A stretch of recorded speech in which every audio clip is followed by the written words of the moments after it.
Lah, cantik lah. Sambut mak balik umrah. Yeay. Bi, sini Bi. Biar dia jadi. Alah, biar dia jadi. Ya nak, biar dia jadi. Ayolah, nak. Alamak, nak mandi pula. Biar dia jadi. Aduh, dia nampak pula. Aduh, nampak. Jadi nampak pula. Nampak pula.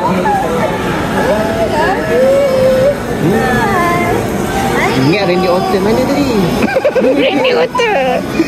RKO. Mak, suara mana tinggal sana?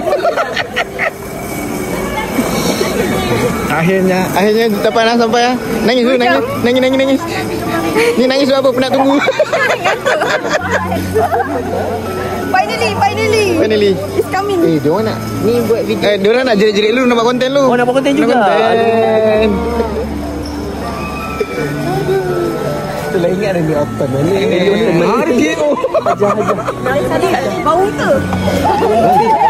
Makna ni bawa balik unta mak. Ada bawa balik virus. Virus ada. Virus satu kapal lagi. Satu kapal mak. Ada mak betul? Semua batuk, selemam, sesema. Itu kejutan cuaca lah mak. Mak Ibu tak ada suara. Mak Ibu betul. Nenek ada suara?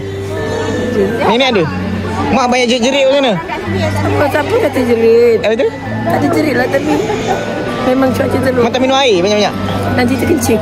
Alah mak tak minum air tu maksudnya. Tak minum air. Semua suara lain Tak minum air ni. Tanah kita tandas. Suara makin tak ada.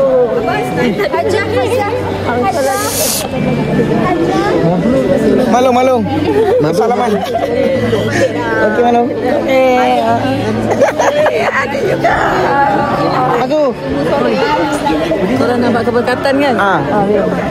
Korang nampak keberkatan. Amin. Korang yang jumpa dulu kita orang. Ya, oh ya ke? Ya, keberkatan. Amin. Okey. Ini.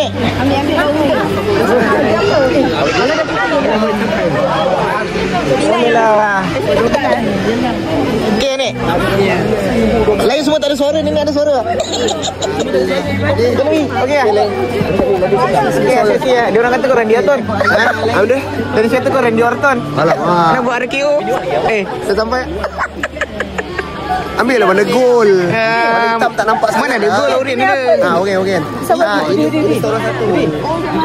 Oh, yang tadi. Awal lagi sempat kita anda tadi ya. Haji. Saya haji.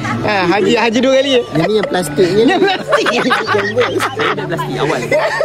Yang awal. Zoom back tu. Mana ada tu ah.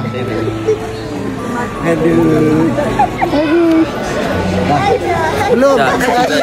Nenek nak pergi salin. Nenek nak pergi salin. apa? Nenek nak pergi salin pakaian. Nak salin pakaian.